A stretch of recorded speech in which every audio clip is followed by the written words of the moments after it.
Jadi kalau kita bicara peninggalan sejarah Islam di Spanyol ini dulu umat Islam menyebutnya Andalusia. Ya. Jadi orang Spanyol itu menyebut Andalusia pakai fa sampai sekarang Andalusia. Kalau merujuk pada bahasa Arab sebetulnya pakai sin ya, Andalusia.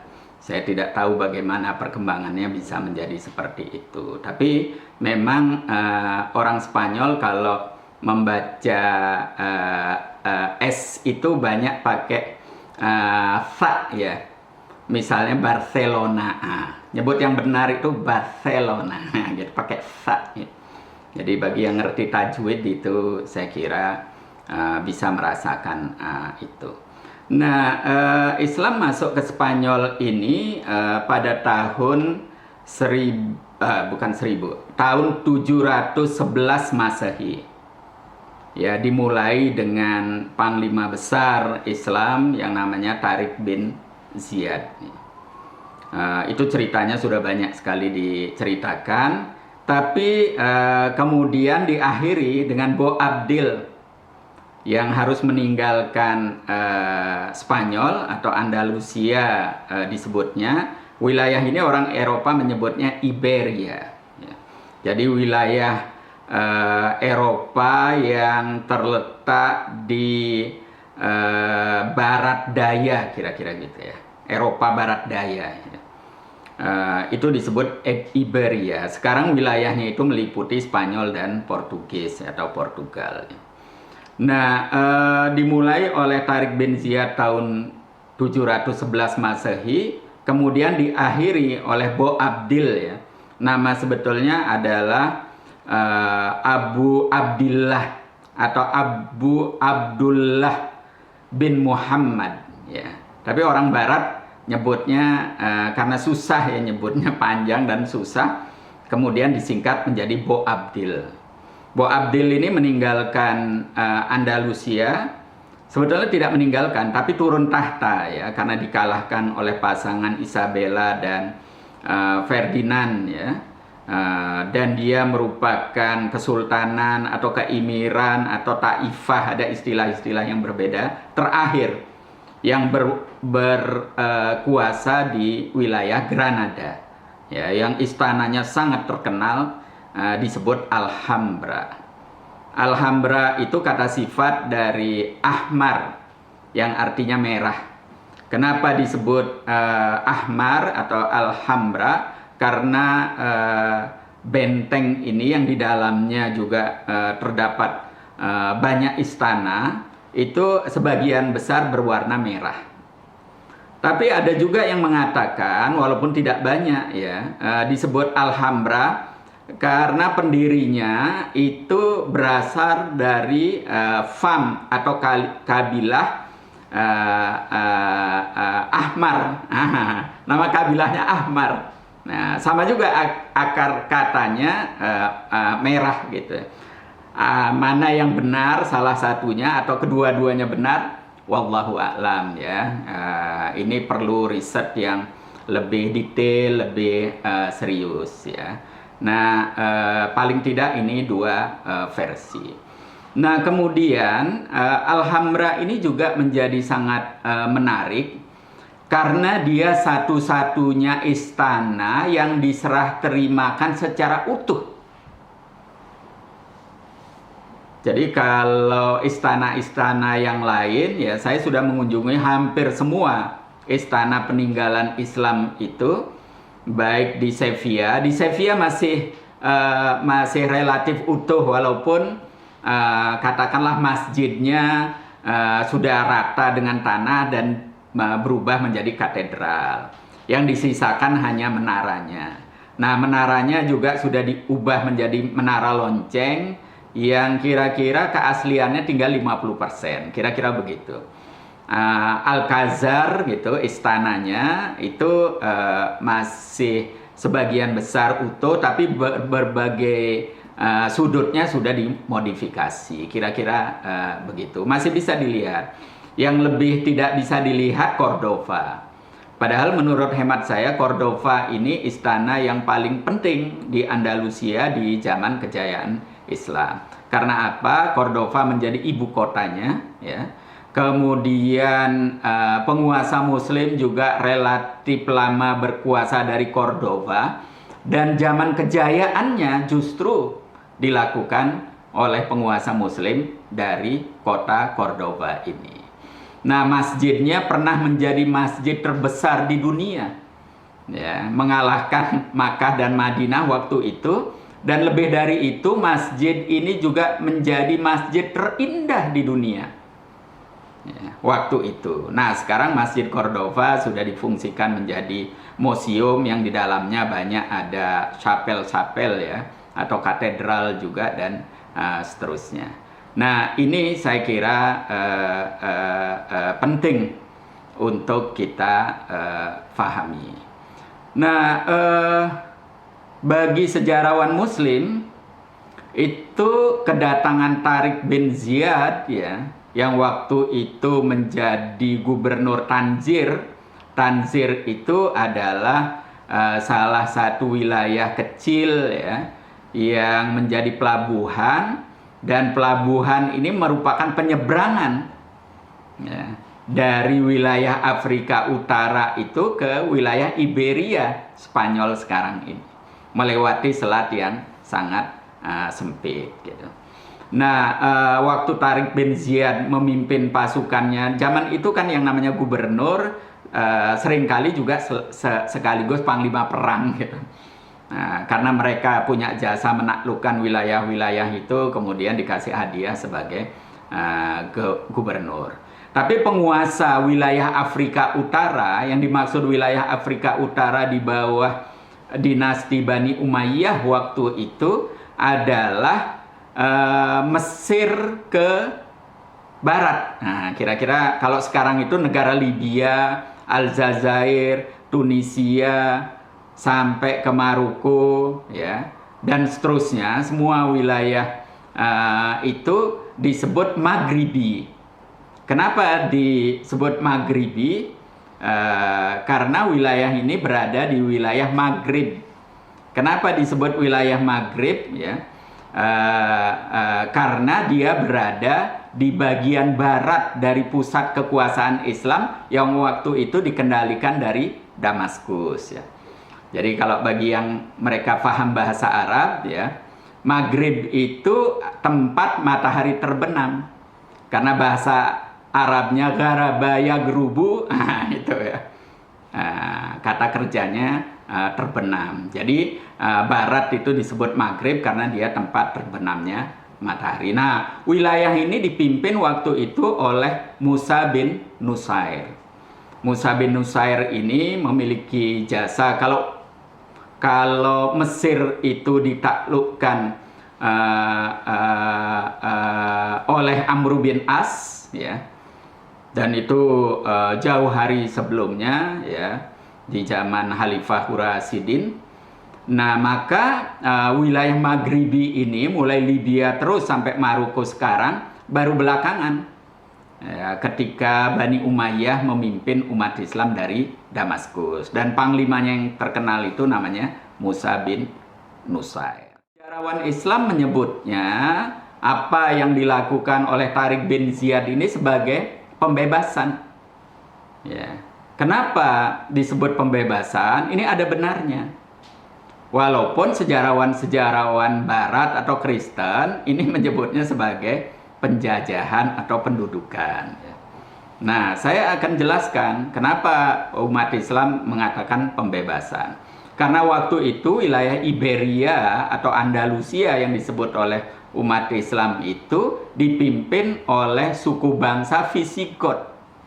Nah, Visigot ini keturunan Jerman, ya, yang sebelumnya menjadi saingan dari penguasa Romawi, ya, tapi kemudian generasi demi generasi kekuasaan kelompok Visigot ini semakin lama semakin kecil, dan terakhir tinggal di Iberia saja.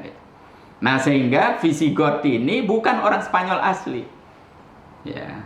Jadi mereka walaupun serumpun sebagai bangsa Eropa, mereka dianggap sebagai pendatang juga yang menduduki Iberia. Nah, yang kedua, kenapa disebut pembebasan? Karena dinasti Visigoth ini mengeksploitasi masyarakatnya. Ya, yang senang hanya penguasa, sementara rakyat jelata, apapun agamanya, apalagi orang yang beretnis atau suku Spanyol asli, tidak suka, merasa ditindas, dieksploitasi. Nah, ini juga yang menolong kedatangan Tariq bin Ziyad, ya, walaupun waktu itu pasukannya jauh lebih sedikit dibanding kelompok atau penguasa Visigoth ini, tapi kemudian karena dukungan masyarakat, akhirnya bisa mengalahkan dengan cepat sekali. Ya, itu tahun 711 Masehi. Nah, menariknya adalah ketika kemudian Musa bin Nusair dan para penguasa Andalusia secara keseluruhan ini dikirim oleh Damaskus dan loyal ke Damaskus, sekian tahun kemudian Bani Umayyah dikalahkan oleh Abbasiyah, yang kemudian memindahkan ibu kotanya ke Baghdad. Nah, sejak itu kemudian wilayah ini seperti kehilangan induk.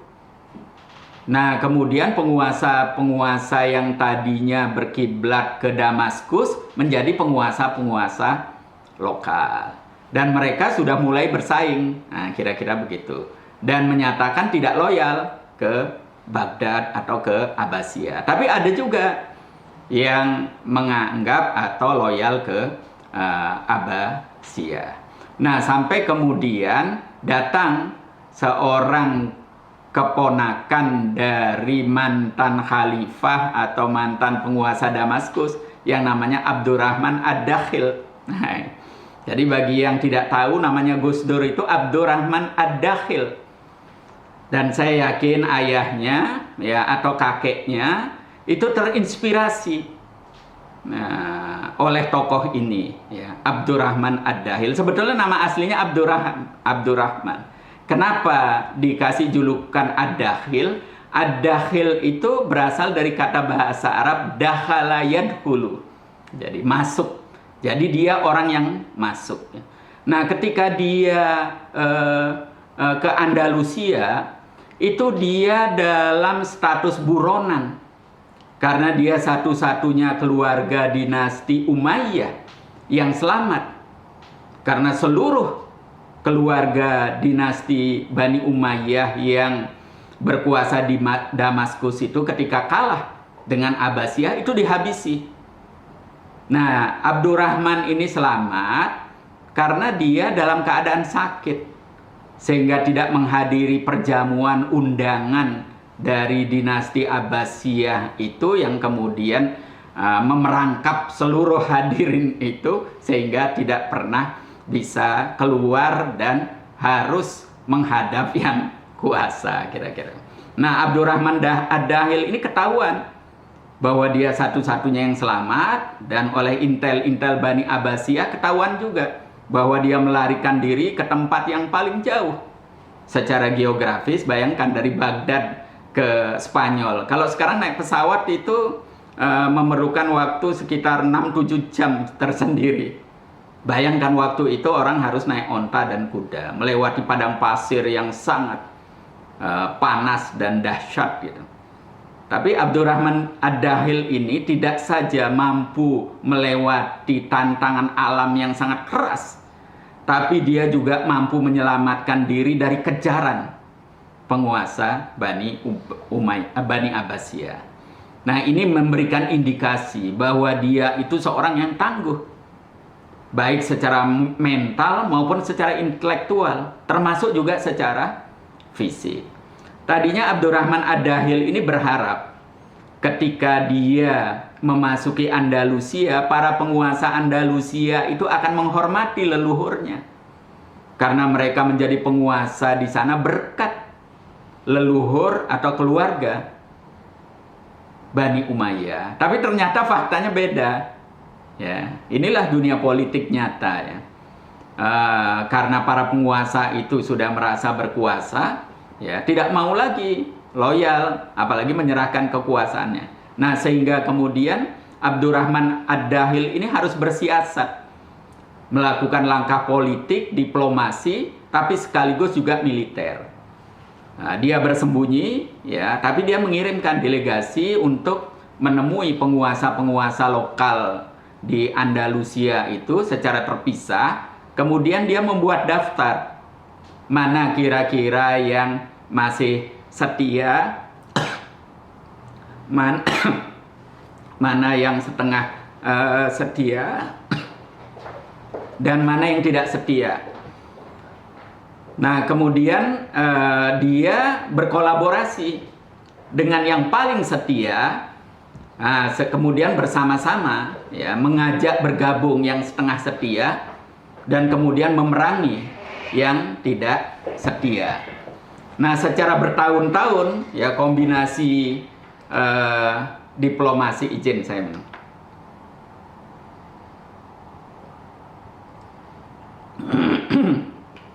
kombinasi dari langkah diplomasi, politik, dan militer ini, dia berhasil menaklukkan seluruh wilayah Andalusia dan kemudian mempersatukannya. Nah, sejak itu kemudian dia menetapkan Cordova sebagai ibu kotanya. Nah, berkat kepemimpinannya lah ya situasi umat Islam waktu itu bersatu dan juga politik stabil.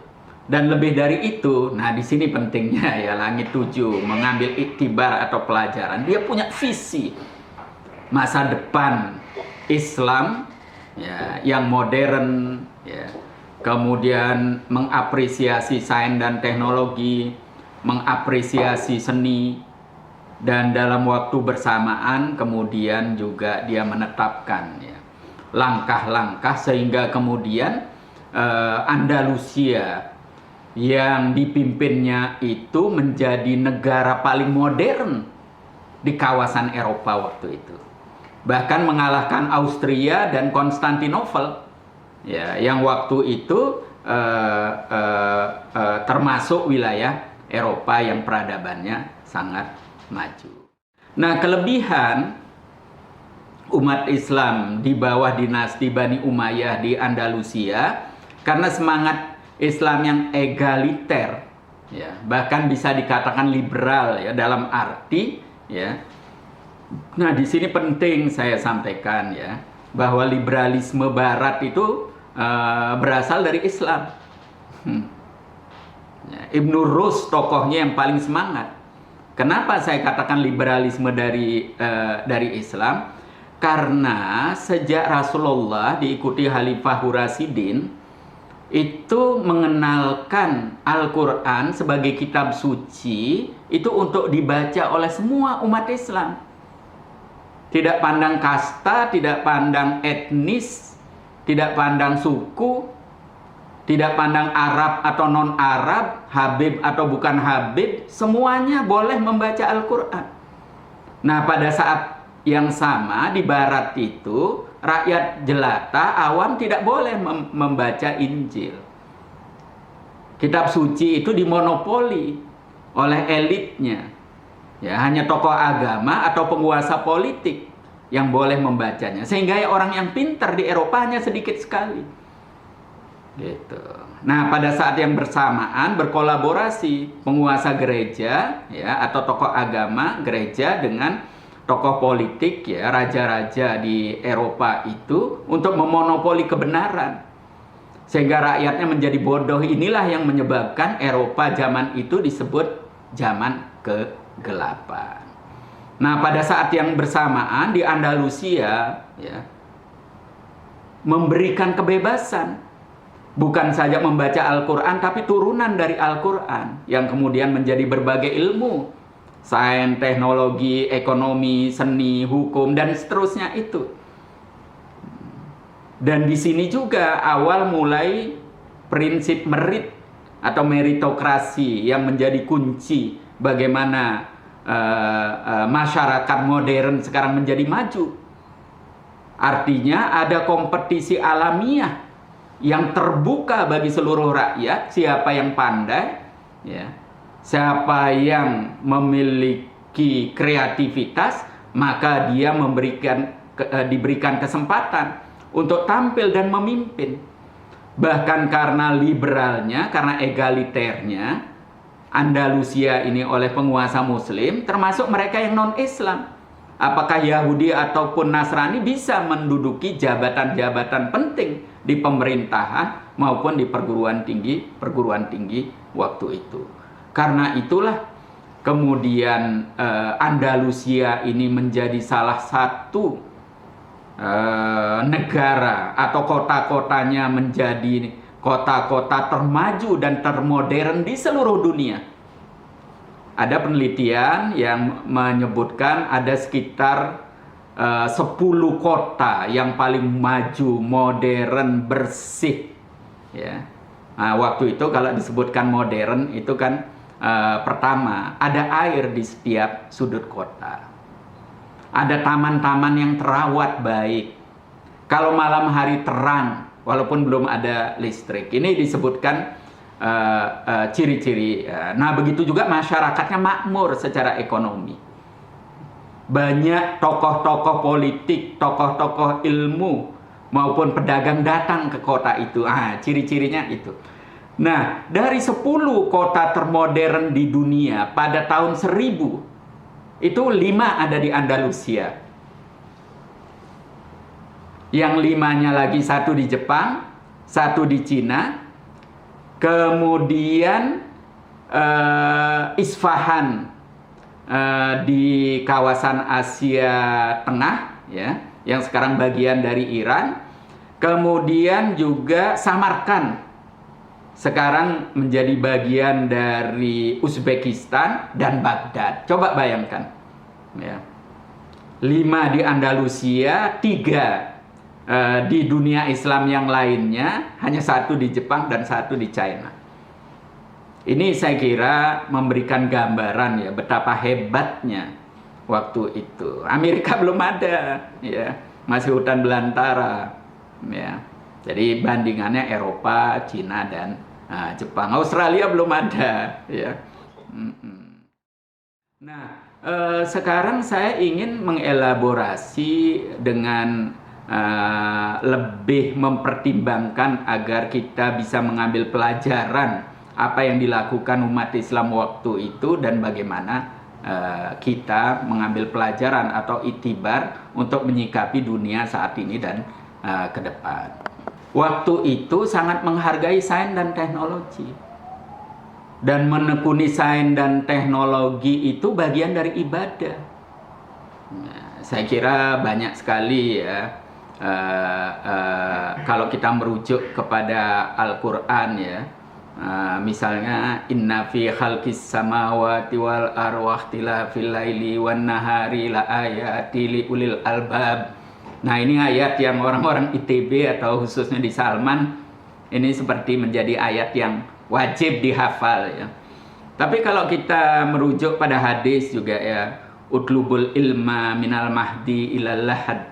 Jadi ini tuntutan, ya, kewajiban untuk menuntut ilmu sejak dari buayan sampai ke liang kubur, ya. Dan banyak sekali lagi kalau kita mau merujuk ayat-ayat. Ini menunjukkan betapa pentingnya sains, teknologi, ilmu pengetahuan bagi umat Islam, ya, untuk mengartikulasikan, ya, pesan Al-Quran agar Islam itu menjadi rahmatan lil alamin. Apa yang dimaksud rahmatan lil alamin menurut banyak fuqaha dan banyak tafsir itu adalah bahwa Islam ini harusnya membawa kebaikan, membawa ketentraman, membawa kedamaian, ya, kepada seluruh umat manusia. Bahkan ada yang mengatakan tidak hanya umat manusia, apapun agamanya, apapun sukunya, apapun etnisnya, ya, tapi juga terhadap alam semesta, di mana di dalamnya termasuk hewan dan tanaman. Dan lebih dari itu, tidak boleh mencemari tanah, air, dan udara. Kira-kira gitu, ya. Jadi Islam itu modern sekali, maju sekali, Ya, maaf kalau saya agak retoris, hanya karena kebodohan umatnya yang menyebabkan Islam itu nampak terkebelakang, nampak bodoh, nampak tertinggal. Nah, ini persoalan yang penting, tantangan kita saat ini bagaimana mencerahkan. Dan sebetulnya sejak Jamaluddin Al-Afghani itu sudah menemukan tesis ya. Waktu itu Jamaluddin Al-Afghani, seorang pengembara, seorang mujahidin muslim yang berasal dari Afghanistan sana. Ada yang mengatakan dia dilahirkan di Iran, ya, bahkan ada yang mengatakan dia sebetulnya tokoh Syi'i ya, atau Syiah, tapi karena dia semangatnya membangunkan umat Islam yang Sunni, karena umat Islam yang Sunni ini sangat besar, kemudian dia mengasosiasikan dirinya sebagai orang Afghanistan supaya diterima ya. Nah, bagaimana yang sebenarnya saya kira silahkan riset. Tapi yang paling penting dia berpetualang dari satu kota Islam yang maju ke kota Islam yang maju lainnya seperti Baghdad, Damaskus, Mesir. Terakhir dia pergi ke Paris. Nah, dari Paris inilah dia menemukan tesis yang sangat penting. Ya, yang dia katakan orang Barat maju karena meninggalkan agamanya dan orang Islam tertinggal karena meninggalkan agamanya. Nah, ini pada abad ke-19.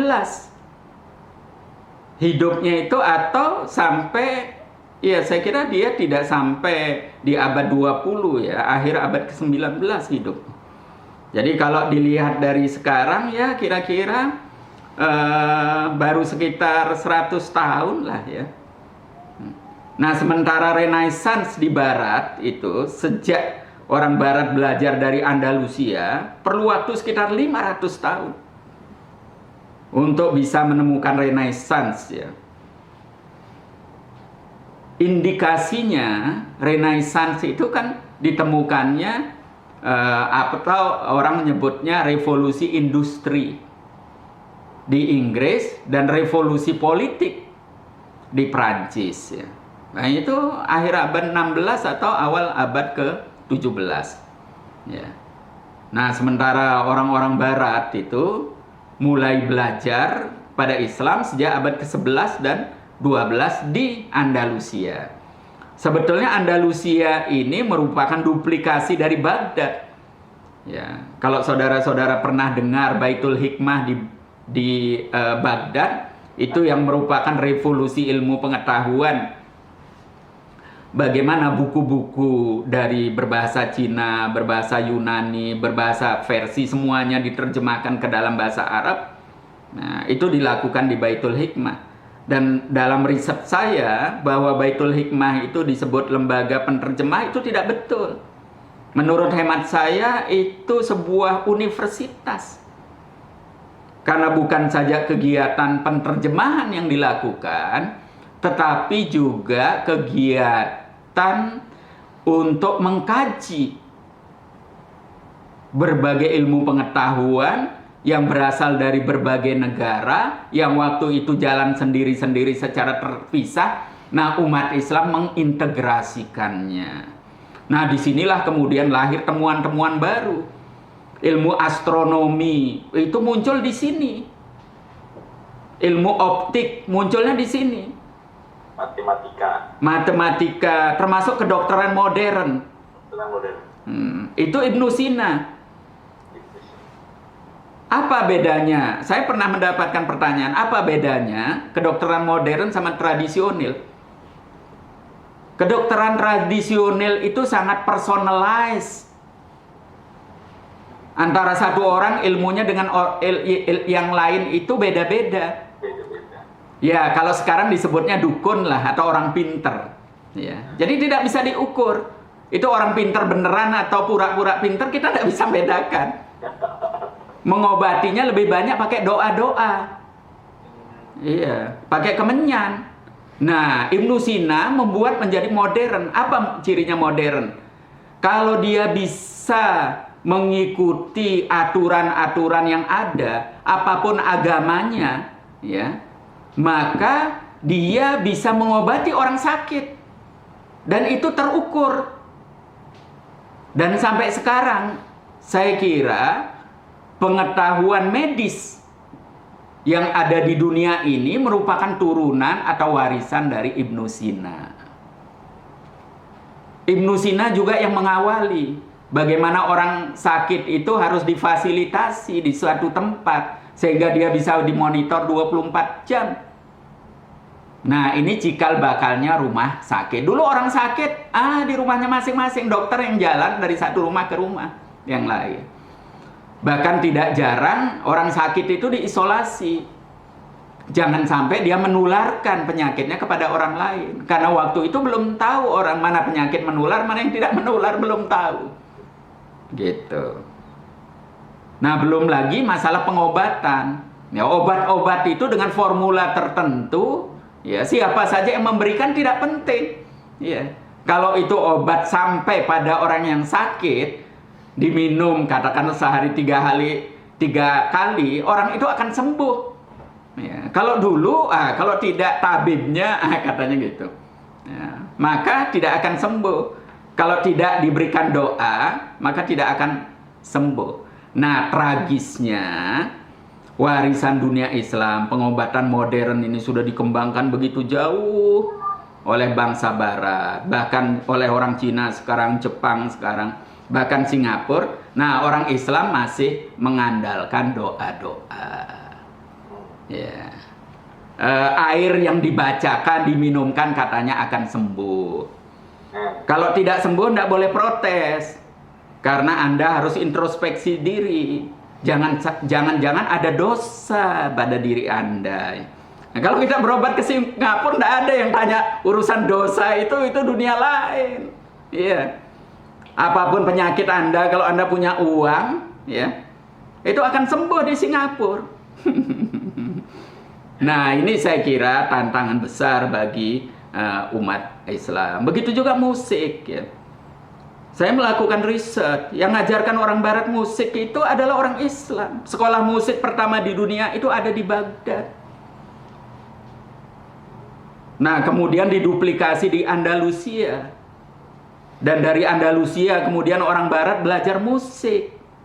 Sampai sekarang kalau saya melihat catatan-catatan lama, gitarnya orang Barat itu ya gitar oud namanya dalam bahasa Arab. Gitar gambus itu, yang gendut itu. Nah, kemudian dalam perjalanan waktu, karena gitar gambus itu susah, ya, senarnya kan banyak sekali itu. Ya. Nah, orang Barat kemudian mensimplifikasi, disederhanakan. Ya, karena memerlukan kecerdasan tersendiri untuk bisa main gitar gambus itu. Jadilah gitar Spanyol seperti sekarang ini. Dan gitar Spanyol itu sekarang diikuti menjadi gitar standar dunia. Ini gitar yang belum elektronik, ya. Kalau yang elektronik itu sudah generasi berikutnya. Karena itu jagoan-jagoan gitar itu berasal dari Spanyol. Dan kalau Anda perhatikan lagu-lagu Spanyol yang dimainkan sangat indah dengan gitaris-gitaris itu bernuansa Arab. Ya. Bercita rasa Arab. Nah, ini saya kira orang Islam perlu melihat kembali warisan peradaban yang sangat membanggakan di Andalusia atau di Spanyol. Ya, rahasia Renaissance di Barat itu datang dari wilayah ini.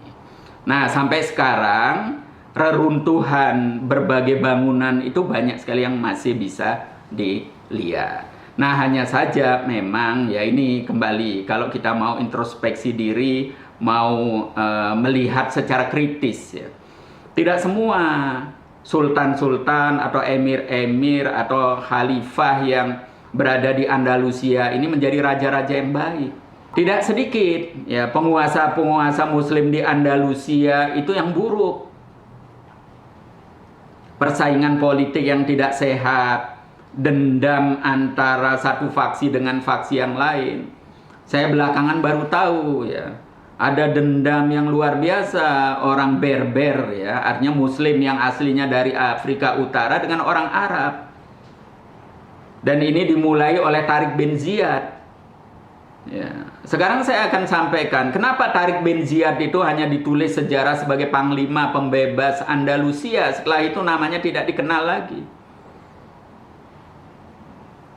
Karena dia merasa sebagai panglima yang berjasa, ingin ditunjuk, diakui oleh Damaskus, oleh Bani Umayyah untuk memimpin Andalusia. Tapi ditolak. Ada alasan rasional, ada alasan subjektif. Nah, ini kembali lagi ke penelitian. Ya. Alasan rasionalnya, karena orang Berber waktu itu, Tariq bin Ziyad ini kan orang Berber. Muslim yang baru masuk Islam, ya, yang berasal dari Afrika Utara itu setelah ditaklukkan oleh Musa bin Nusair. Jadi loyalitasnya ke Damaskus itu masih diragukan. Kalau saat itu dia diberikan, khawatir nanti dia mendeklarasikan menjadi negara yang independen. Jadi misalnya kalau kita sekarang pergi ke Az-Zahra. Ya.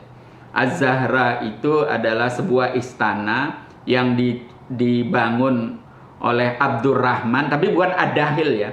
Kalau tidak salah Abdurrahman III. Jadi ini cicitnya dari Abdurrahman Ad-Dahil, itu sangat indah sekali. Tapi itu praktis rata dengan tanah ketika Bani Umayyah harus meninggalkan istana, dan itu dihancurkan oleh kelompok Berber ini. Karena apa? Ada dendam politik, ada persaingan politik, ada persoalan etnisme ya, antara Arab dan non-Arab yang diwakili oleh kelompok Berber ini. Yang kelompok Arab juga beda-beda. Ada persaingan antara yang berdarah Bani Umayyah ya, dengan yang non Bani Umayyah. Ya, ada juga. Karena ada banyak keturunan Yaman dan lain sebagainya juga di sini. Itu menjadi faksi-faksi politik yang terus bersaing dan menyimpan dendam, dan waktu-waktu tertentu muncul ke permukaan. Ya. Ada juga misalnya Az-Zahirah. Ya, Az-Zahirah ini adalah istana berikutnya yang tidak kalah indah dari Az-Zahra. Dibangun oleh Muhammad Al-Mansur namanya. Muhammad Al-Mansur ini bukan keturunan Bani Umayyah, tapi karena dia cerdas secara politik dan dia hebat secara militer, dia mengendalikan istana itu tanpa mendeklar sebagai khalifah atau emir. Nah, kebetulan waktu itu khalifahnya masih kecil. Karena Al-Hakam ya meninggal itu ketika anaknya masih berusia sekitar 7-8 tahun. Sehingga kemudian harus dipilih wali.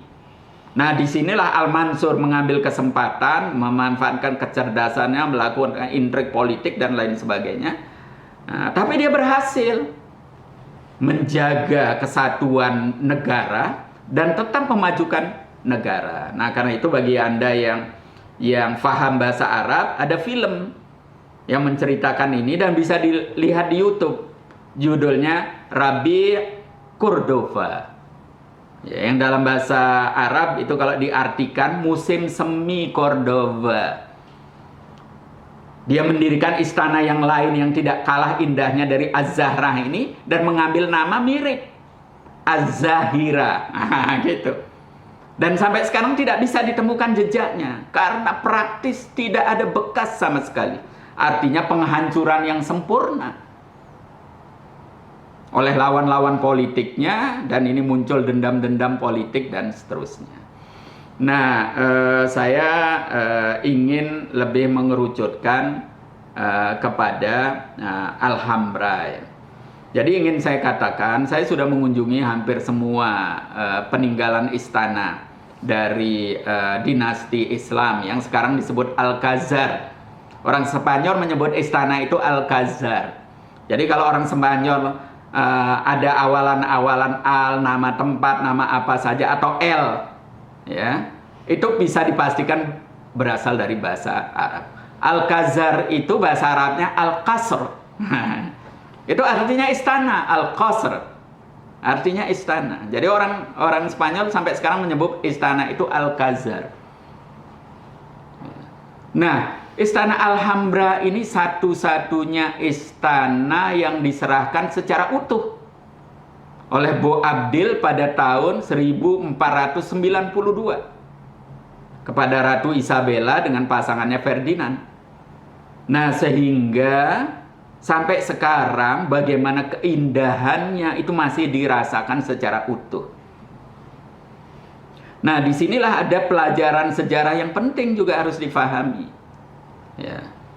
Bahwa betul orang Islam kehilangan yang luar biasa. Tetapi juga kita harus berterima kasih. Isabella dan Ferdinand dan keturunannya menjaga Istana Alhambra itu sehingga sampai sekarang kita masih bisa melihat secara utuh betapa indahnya Alhambra itu. Dan Alhambra itu dibangun dengan semangat menghadirkan surga ke dunia. Air yang mengalir, taman-taman yang indah, udara yang segar, cahaya yang terpendar dari berbagai bentuk lubang dan kaca yang dibuat sehingga melahirkan keindahan luar biasa pada masa itu. Dan sampai sekarang juga masih diakui sebagai sesuatu yang luar biasa bagi siapa saja yang melihat, apapun agamanya, apapun etnisnya, orang Spanyol maupun non-Spanyol, orang Islam maupun bukan Islam yang datang ke sini melihat itu kagum luar biasa. Nah, di sini kita tidak bisa melihat sejarah itu dengan kacamata hitam putih. Kalau Ferdinand dan Isabella itu selalu jahat citranya, kalau orang Islam selalu baik, nah, itu tidak benar di dalam memahami sejarah. Ada kebaikan yang dilahirkan oleh raja-raja Islam, ada keburukan juga yang ditinggalkan. Kebaikan itu selalu berbuah. Ya. Kebaikan yang dilakukan oleh orang non-Muslim juga akan melahirkan kebaikan. Kemenangan mereka karena mereka menanamkan kebaikan, menanamkan kecerdasan. Atau kalau dibalik, kekalahan orang-orang Islam waktu itu karena menebarkan keburukan. Nah, karena itu disinilah pentingnya belajar sejarah itu secara objektif dan kita bisa mengambil iktibar.